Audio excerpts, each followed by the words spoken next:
Hey guys, Rob and Georgia here with you, aka VHS82 apostrophe. We're here, season 2 finale, episode 25, Anasazi. Interesting finale. And part of a 3-part storyline, if you've forgotten, or not really thought about it. But the other night, a few nights ago, my wife and I, we decided to watch Anasazi together, and of course, generally I only try to watch something once or twice or whatever, review it and move on. But as Anasazi came to its conclusion, of course, to be continued came up, and my wife was like, well, we got to throw the next one in, a blessing way.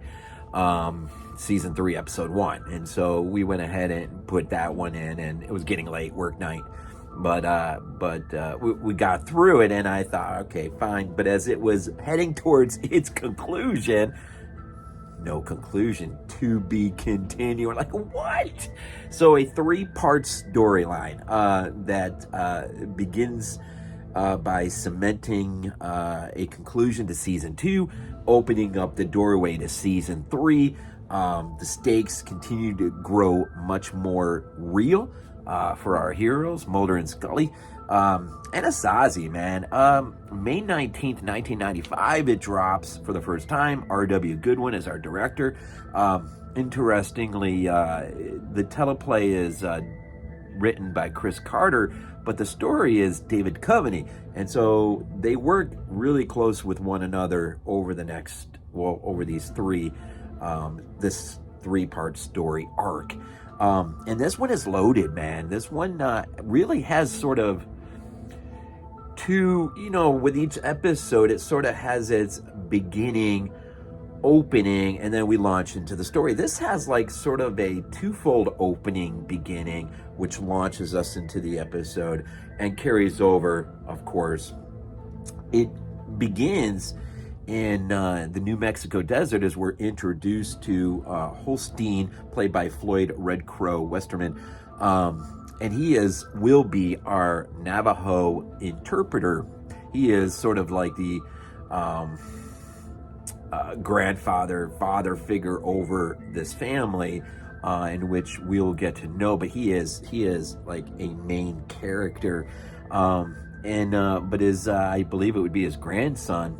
There is an earthquake early in the morning, and his grandson was getting ready to go out and on the dirt bike and I don't know, just go rampage around or something. And he's given a warning, subtle warning, by his grandfather not to mess with the snakes. As a result of the earthquake, they might be a little angry. And so it's interesting, it just so it opens up some interesting ideas in terms of relating to another culture, right? And so I believe it's his son who once the grandson leaves, who says, why, what is up? And of course he says, the immortal line of the earth has a secret to tell, or something to that effect, right? And so that is like act 1 of our pre-opening, and then we launch into the second, which is back home. The Thinker, who is played by Bernie Colson. I can't remember his name in the show, but he's known as the Thinker. He has hacked into the Defense Department's mainframe computer, whatever, and has accessed certain files relating to certain things, the MJ files, I think they were, that he ought not to be looking at, and is quickly is able to download now remember, this is the old days, right? But it's funny because Smoking Man later on in his little conversation with Mulder's dad, Mr. Mulder, Bill, mentions this as, well, in the old days when this stuff is unfolding and they're quietly tucking things away, sweeping them under the rug, as they say, he makes the point, Smoking Man makes a point that, who could ever have foreseen that home computers would be basically home appliances and able to allow people to embark on the greatest acts of sabotage and whatnot. And, I thought that was an interesting line. And so, he hacks in, he gets the information, and then quickly leaves his apartment. We don't see this, but he'll reach out to the lone gunman, who, as part of this second part of the pre-opening, they will show up at Mulder's, which leads us into another serious issue. He does not want to be bothered, and he blames it on the lack of sleep. But we'll find out someone has tampered with the water supply in his apartment building, and he does not know what's going on. But there's a hallucinogenic drug, and they're wanting him to just come apart. They just want him to come apart. The forces that be who are looking to force Mulder's demise. And so as the lone gunmen, are telling him about the thinker and what he's done, and that he wants to meet with him so he can pass on this sensitive information, Mulder is about as well as we're going to see him for much of this episode. And so, he's agitated, and he'll get worse. But, he agrees to meet with the thinker. Now, I think it's a little later when Scully shows up. I think Scully shows up, and that's after the meeting. And yeah, it's after the meeting because Mulder's got the tape. It's a tape, and they're at his office maybe, and he has it on the. I can't remember now. I'm pretty sure they're in his apartment. Let's just say they're in the apartment, and he's having his meeting. Scully, and he is so agitated. The drug. He is just more and more coming apart, and doesn't know why. And as he is explaining or telling Scully about the tape and whatnot, there are shots fired down the hallway. Come to find out, a lady has killed her husband, who's been married for more than 30 years or whatever, and has no idea why she did it. Well, we find out later the reason why is because everyone in his little section of the building is being affected by this hallucinogenic drug in the water. So, I mean, there is collateral damage to the forces that are at work to undo and destroy Mulder and his work. Right. So he has his meeting with the thinker. He gets the tape. But when he shows it to Scully, he is beyond agitated when he sees what looks like just scribble. It is Navajo code language used in World War II, and Scully picks up on it, which keeps Mulder from completely going off the deep end. And she promises to, although she is becoming agitated with him not understanding, but Scully's hope in this episode is she's willing to understand and bet something is causing Mulder to do this, right? And so they sort of split ways. I think she might have told him that Skinner was looking for him, so he goes back to work, meets with Skinner.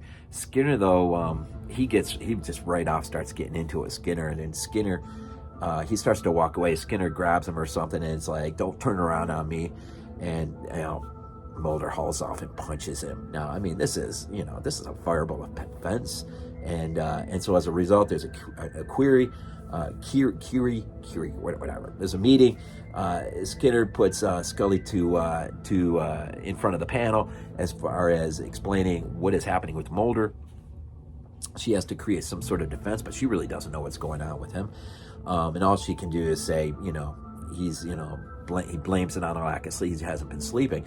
But what's interesting about that meeting is Chris Carter is there as a cameo, and it's so funny. The scene is so funny because Scully has a problem. I think she has a real problem looking at him.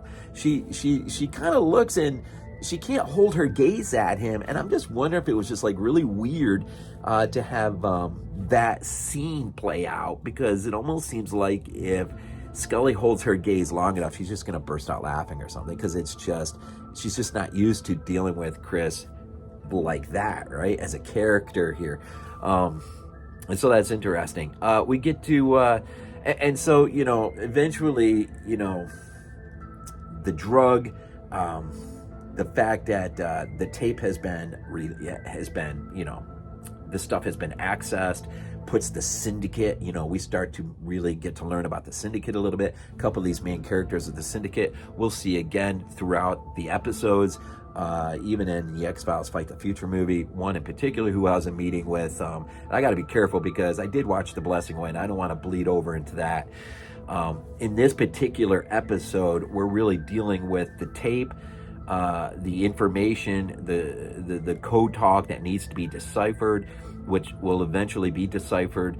But there is also Mr. Mulder will have a meeting.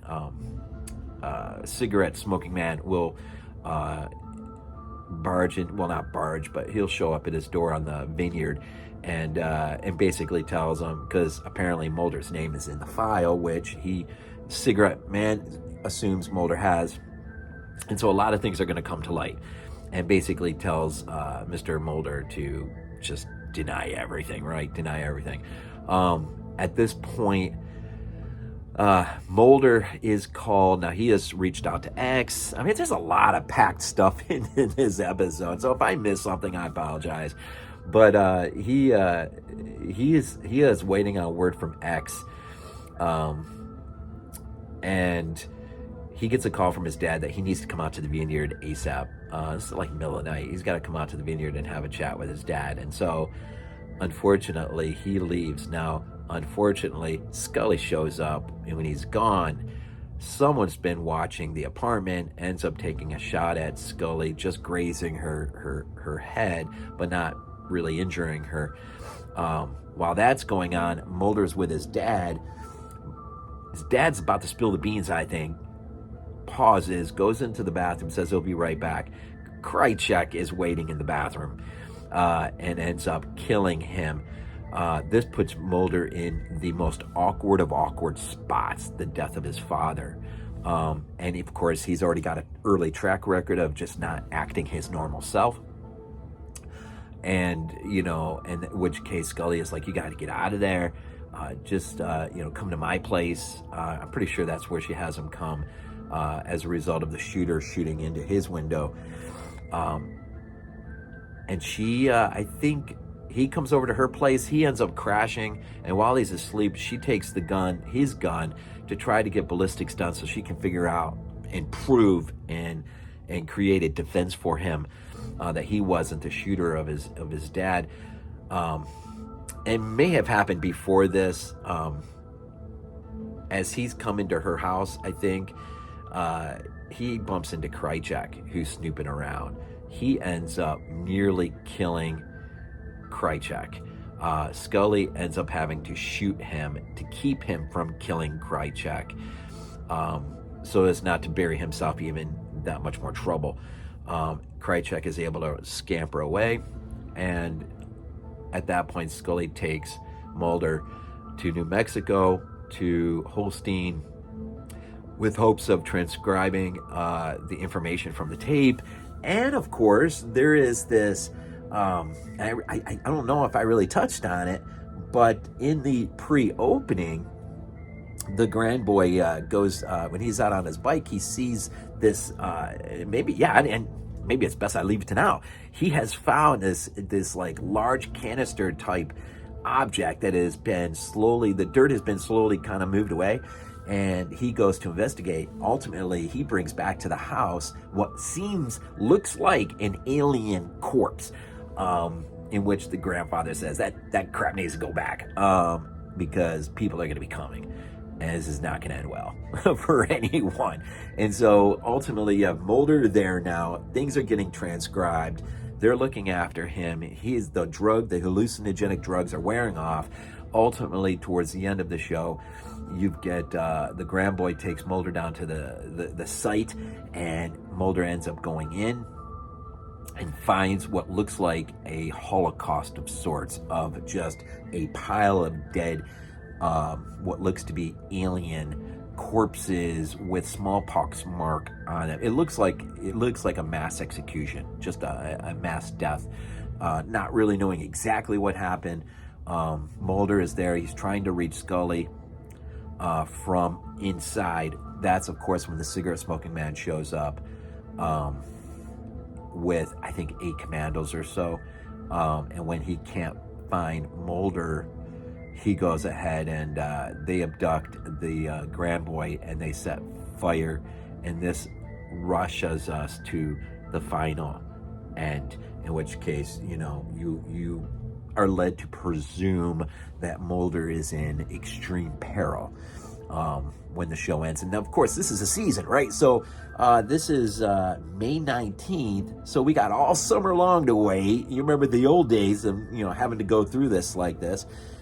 It won't, and I should have put the date down, but it won't be until The Blessing Way, the opening season 3, episode 1, where we'll get the extension of this continued, sort of like the middle piece in a 3-part arc, right? A couple other things. The scene of the quarry where they used, now this is shot in Vancouver, right? So they actually used 1,600 gallons of red paint to paint this disused quarry to give it the appearance of New Mexico. It is astonishing. The effect is just absolutely beautiful. We've got the lone gunman in this. Let me just kind of go over things quick, like just looking at my notes here. I looked up Anasazi, and it's interesting. One meaning to this word is ancient enemies, which perhaps may allude to some of the subtext storyline within this ever-growing arc mythology, right? The real bad guys and the crimes they have committed in the past. When they do begin to transcribe things, we find out that Scully's name is mentioned, Dwayne Barry's name is mentioned in these files, which, just begs a lot more questions, right? We got Krychek's crime. We talked about Chris Carter having his cameo. The stakes are high. The stakes are high in this. There is a commentary track on this particular episode, which felt pretty good. It wasn't like, I don't know. It's probably kind of late when I listened to it, and so it wasn't like, the most, it wasn't the most exciting commentary track, but it wasn't bad. I mean, listen to R.W. Goodwin, I believe, was the one who did it. Kind of wish it was Chris Carter actually did it. He might have been able to speak more to the greater myth and arc of things a little bit better, or even him and David Duchovny together would have been phenomenal on that commentary track. Peter Donnet, of course, one last time, and he may appear again in other episodes, but for all intents and purposes, this is the episode he dies at the hands of Krychek. Of course, later on, not too far down the road, of course, we'll see someone close to Scully get taken out. So anyways, episode 25, season 2 is over, and we prepare now the way for season 3, The Blessing Way, and then Paperclip, and then we'll be well into a lot of fun in season 3. So I can't believe season 2 is over. So here we are with Anasazi, episode 25, 50 episodes in the bank, as they say, and season 3, looking forward to it. So check it out, and try not to get too far ahead, but it's kind of hard. It's kind of hard not to, especially when you see the to be continued. You kind of want to just go ahead and get the story wrapped up, right? So anyways, as always, we end these things off with Go Bills. This is not a dream. Not a dream. We might be useful to you.